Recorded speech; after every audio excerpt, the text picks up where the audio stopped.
Good morning, students. In this video today we will discuss about the conjunctions, and this is the chapter number 13 of your grammar books, right? So let's start.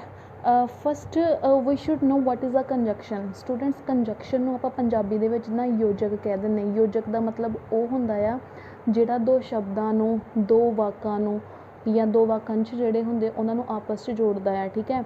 In English grammar we can call conjunctions as linkers or connectors। मतलब conjunctions ਨੂੰ ਆਪਾਂ linkers ਵੀ ਕਹਿ ਸਕਦੇ ਹਾਂ ਤੇ connectors ਵੀ ਕਹਿ ਸਕਦੇ ਹਾਂ। joining words ਜਿਹੜੇ ਹੁੰਦੇ ਉਹ ਵੀ ਕਿਹਾ ਜਾਂਦਾ ਹੈ, ਠੀਕ ਹੈ। ਤਿੰਨ ਚਾਰ ਨਾਵਾਂ ਨਾਲ ਇਹਨਾਂ ਨੂੰ ਜਿਹੜਾ ਬੁਲਾਇਆ ਜਾਂਦਾ ਆ। they join words, phrases and clauses। ਅੱਛਾ ਸਟੂਡੈਂਟਸ, ਜਿਹੜੇ ਹੁੰਦੇ ਨਾ conjunctions ਜਿਹੜੇ ਸ਼ਬਦ ਹੁੰਦੇ ਆ ਉਹਨਾਂ ਨੂੰ ਆਪਸ 'ਚ ਜੋੜਦੇ ਆ। ਜਿਹੜੇ phrases ਹੁੰਦੇ ਆ ਨਾ, phrases ਹੁੰਦਾ sentence ਦਾ ਹਿੱਸਾ। ਜਿੱਦਾਂ ਮੈਂ ਲਿਖਾਂ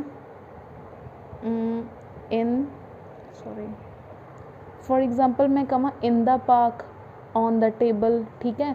ਇਹ ਜਿਹੜੇ ਆ ਇਹ ਗਰੁੱਪ ਆਫ ਵਰਡਸ ਤੇ ਹੁੰਦੇ ਬਟ ਕੰਪਲੀਟ ਮੀਨਿੰਗ ਨਹੀਂ ਦਿੰਦੇ ਤੁਹਾਨੂੰ, ਉਹ ਹੁੰਦੇ ਆ ਫਰੇਜ਼ਿਸ ਦੇ। ਜਿਹੜੇ ਹੁੰਦੇ ਆ ਨਾ ਕਲੋਜ਼ਿਸ ਜਿਹੜੇ ਆ ਇਹ ਇੱਕ ਮੇਨ ਕਲੋਜ਼ ਹੁੰਦਾ, ਇੱਕ ਪ੍ਰਿੰਸੀਪਲ ਕਲੋਜ਼ ਹੁੰਦਾ। ਮੇਨ ਕਲੋਜ਼ ਆਪਣਾ ਕੰਪਲੀਟ ਮੀਨਿੰਗ ਦੇ ਪਾਉਂਦੇ ਆ, ਜਿਹੜੇ ਡਿਪੈਂਡੈਂਟ ਕਲੋਜ਼ਿਸ ਹੁੰਦੇ ਉਹ ਆਪਣਾ ਕੰਪਲੀਟ ਮੀਨਿੰਗ ਨਹੀਂ ਦੇ ਪਾਉਂਦੇ ਹੁੰਦੇ। ਸੈਂਟੈਂਸ ਵਾਂਗੂ ਹੀ ਆ ਬਟ ਉਹਨਾਂ ਨੂੰ ਸੈਂਟੈਂਸ ਨਹੀਂ ਕਹਿ ਸਕਦੇ।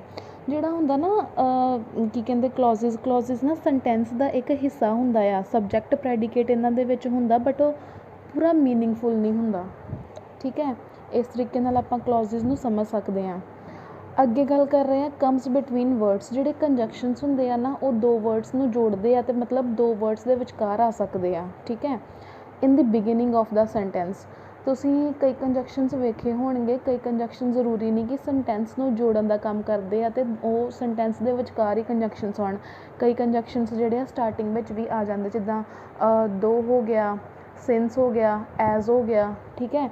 ਇਸ ਤਰੀਕੇ ਦੇ ਨਾਲ ਅੱਗੇ ਉਹ ਗੱਲ ਕਰਦੇ ਆ ਔਰ ਬਿਟਵੀਨ ਕਲੋਜ਼ਿਸ ਜਿਹੜੇ ਹੁੰਦੇ ਆ ਕਲੋਜ਼ਿਸ ਦੇ ਵਿਚਕਾਰ ਵੀ ਜਿਹੜੇ ਆ ਕੰਜੰਕਸ਼ਨਸ ਆ ਸਕਦੇ ਆ। ਵਰਡਸ ਦੇ ਵਿੱਚ ਆ ਸਕਦੇ, ਕਲੋਜ਼ਿਸ ਦੇ ਵਿਚਕਾਰ ਆ ਸਕਦੇ ਆ, ਜਾਂ ਫਿਰ ਸੈਂਟੈਂਸ ਦੀ ਸਟਾਰਟਿੰਗ ਦੇ ਵਿੱਚ ਆ ਸਕਦੇ ਆ, ਠੀਕ ਹੈ।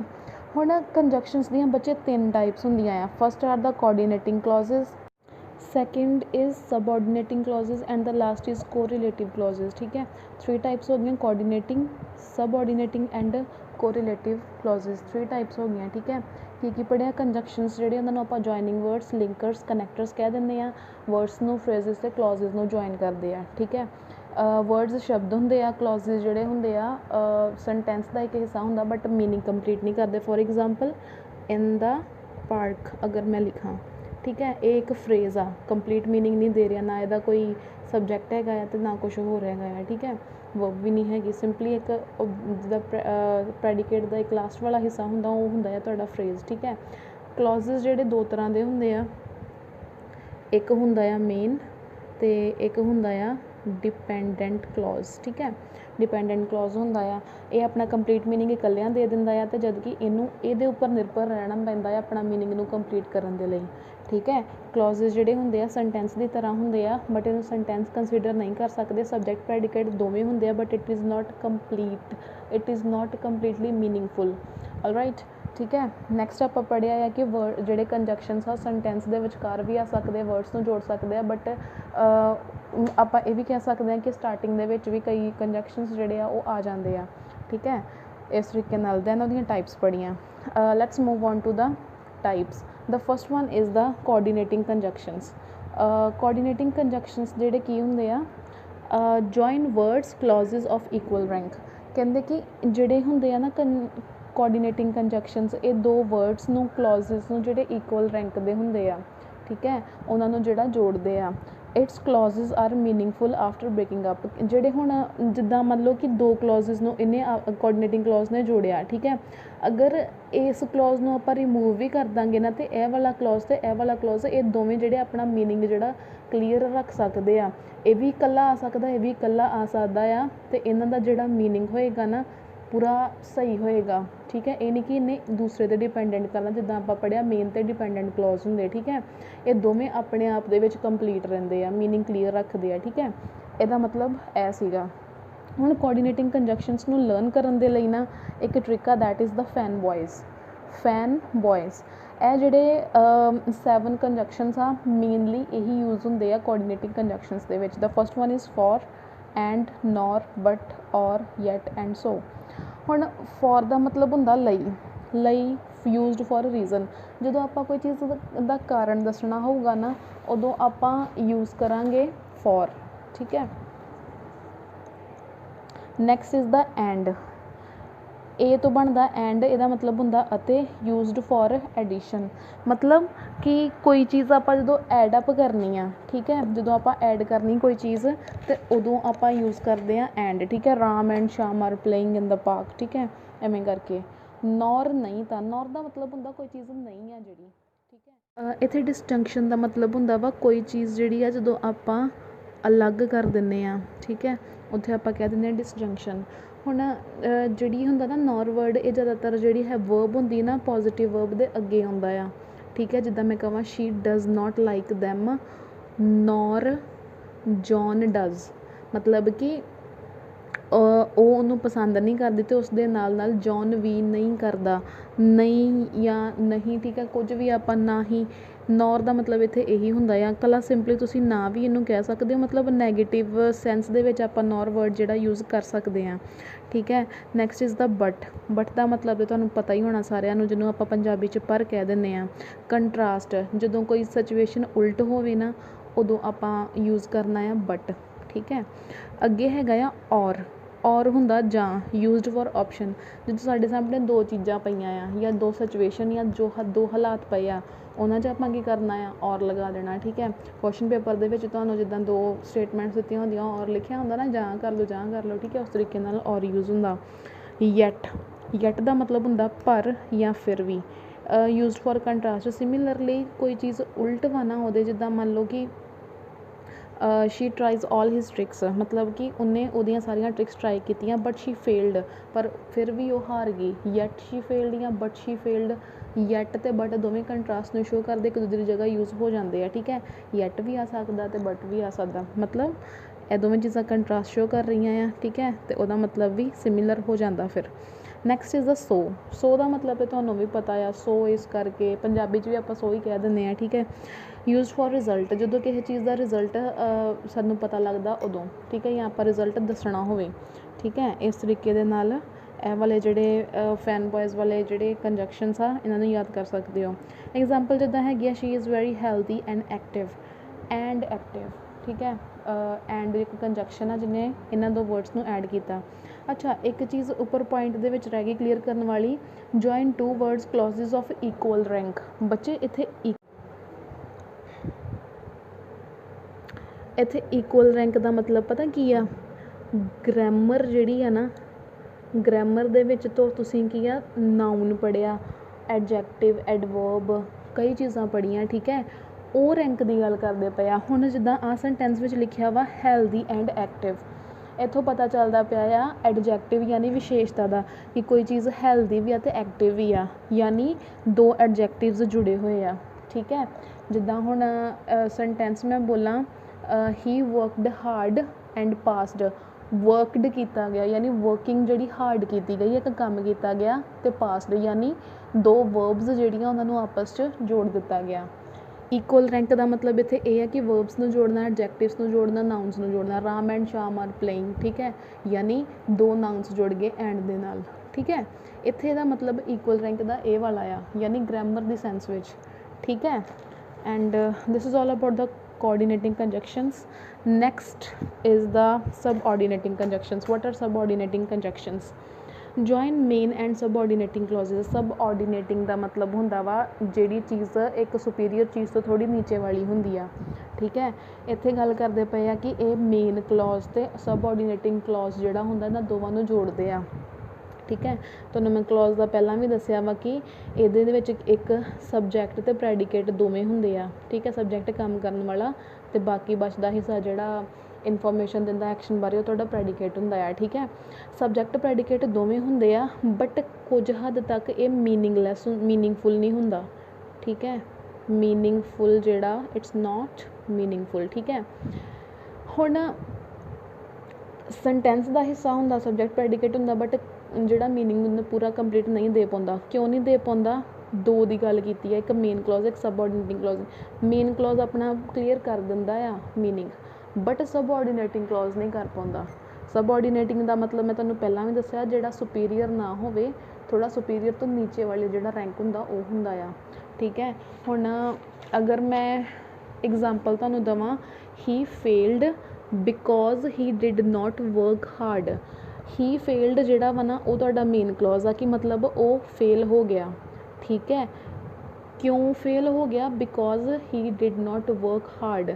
ਮਤਲਬ ਆਹ ਵਾਲੀ ਚੀਜ਼ ਜਿੱਥੋਂ ਬਿਕੋਜ਼ ਸਟਾਰਟ ਹੁੰਦਾ, ਕਿਉਂਕਿ ਉਹਨੇ ਕੰਮ, ਜਿੱਦਾਂ ਮੈਂ ਤੁਹਾਨੂੰ ਕਹਾਂ ਕਿਉਂਕਿ ਉਹਨੇ ਹਾਰਡ ਵਰਕ ਨਹੀਂ ਕੀਤਾ, ਤੁਹਾਨੂੰ ਜੇ ਮੈਂ ਇੰਨੀ ਕੀ ਗੱਲ ਕਹਾਂ ਤੁਹਾਨੂੰ ਸਮਝ ਨਹੀਂ ਆਉਣੀ, ਠੀਕ ਹੈ। ਅਤੇ ਜੇ ਮੈਂ ਸਿੱਧਾ ਤੁਹਾਨੂੰ ਇੰਨੀ ਗੱਲ ਕਹਿ ਦਾਂ ਕਿ ਉਹ ਫੇਲ ਹੋ ਗਿਆ, ਉਹ ਚੀਜ਼ ਤੁਹਾਨੂੰ ਕਲੀਅਰ ਹੋ ਜਾਣੀ ਆ।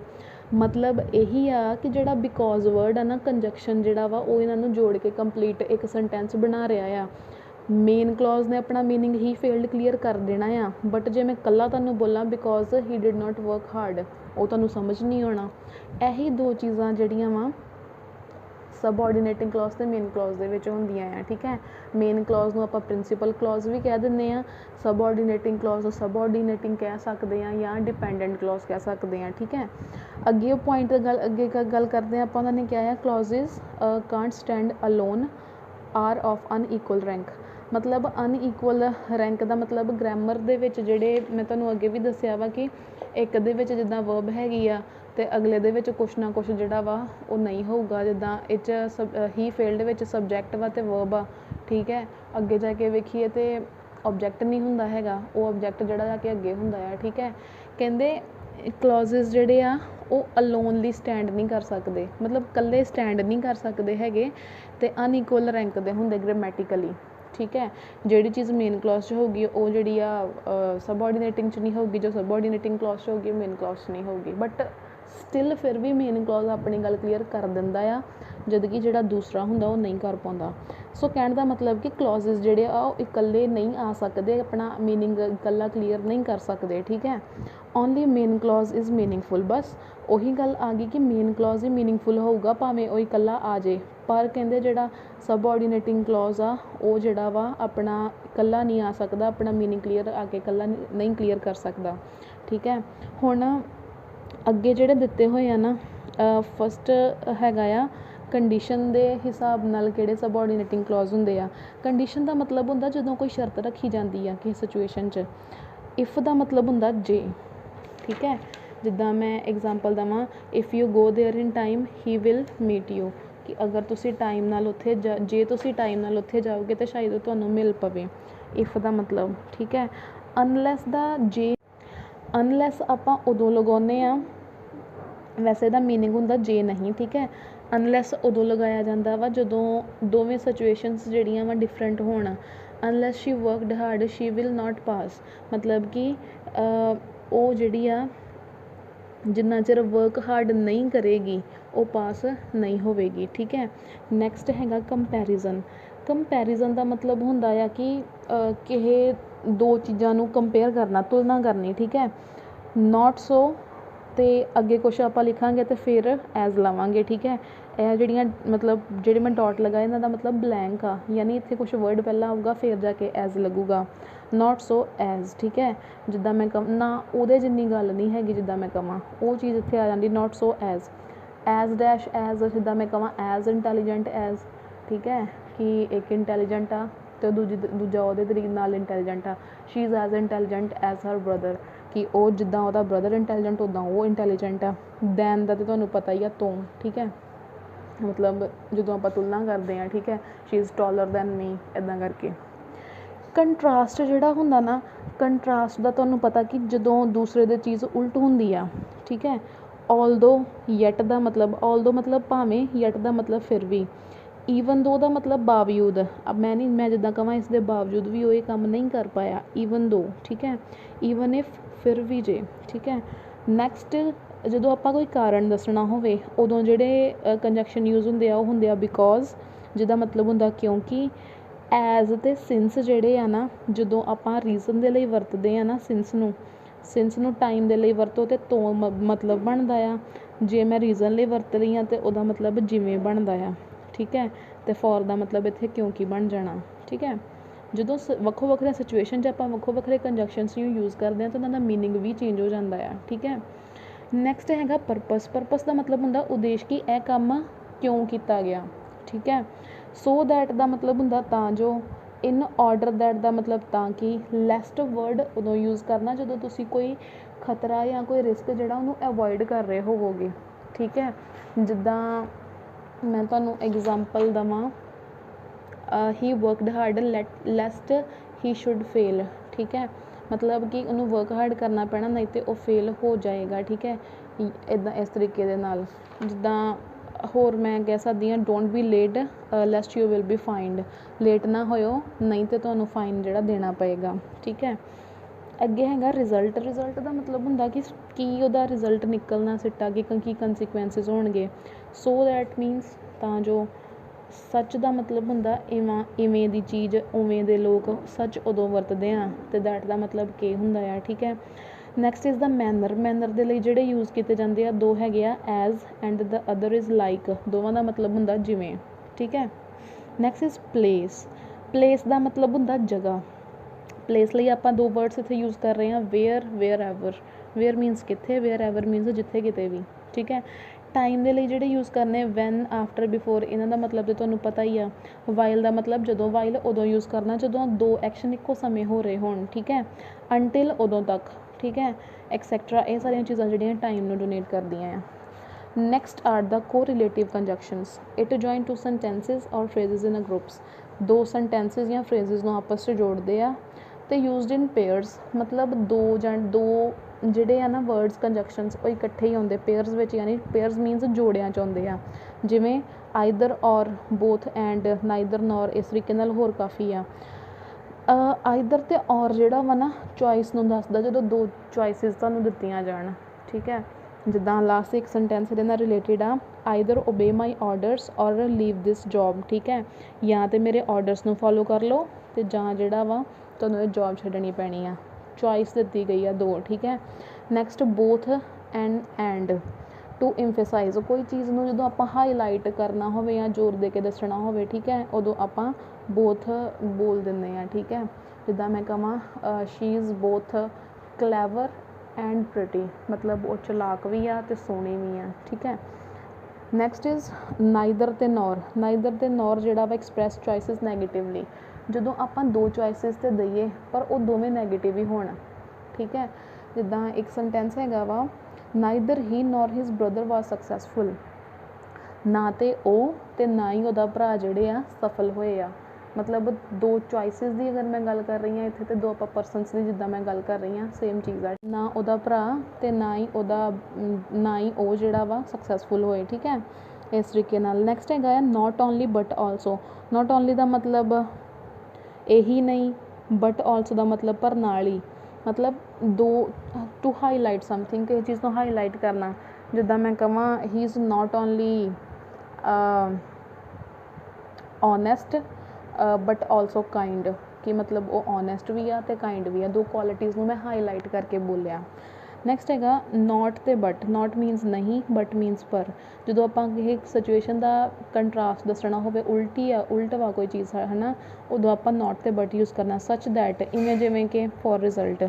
ਸੱਚ ਦੈਟ ਉਦੋਂ ਯੂਜ਼ ਕਰਨਾ। ਨੋ ਸੂਨਰ ਅਤੇ ਦੈਨ, ਇਹ ਜਿਹੜੇ ਆ ਨਾ ਦੋਵੇਂ, ਇਹ ਉਦੋਂ ਆਉਂਦੇ ਆ, ਪਹਿਲਾਂ ਨੋ ਸੂਨਰ ਲਿਖਣਾ, ਫਿਰ ਐਕਸ਼ਨ ਲਿਖਣਾ, ਦੈਨ ਲਿਖਣਾ, ਫਿਰ ਐਕਸ਼ਨ ਲਿਖਣਾ। ਕਿੱਦਾਂ ਹੁੰਦਾ ਆ, ਜਿਹੜਾ ਐਕਸ਼ਨ ਪਹਿਲਾਂ ਸਟਾਰਟ ਹੋਇਆ ਹੁੰਦਾ ਨਾ, ਉਹਨੂੰ ਆਪਾਂ ਲਿਖਦੇ ਹਾਂ ਐਂਡ 'ਤੇ, ਪਹਿਲਾਂ ਲਾ ਦੇਣਾ ਦੈਨ। ਨੋ ਸੂਨਰ ਨੂੰ ਆਪਾਂ ਅੱਗੇ ਲਿਖਣਾ ਵਾ, ਅਤੇ ਉਹ ਸੈਕਿੰਡ ਇਵੈਂਟ ਹੋਊਗਾ ਤੁਹਾਡਾ। ਨੋ ਸੂਨਰ ਸੈਕਿੰਡ ਇਵੈਂਟ, ਫਿਰ ਲਾ ਦੇਣਾ ਤੁਸੀਂ ਦੈਨ, ਫਿਰ ਫਸਟ ਇਵੈਂਟ ਆਉਣਾ।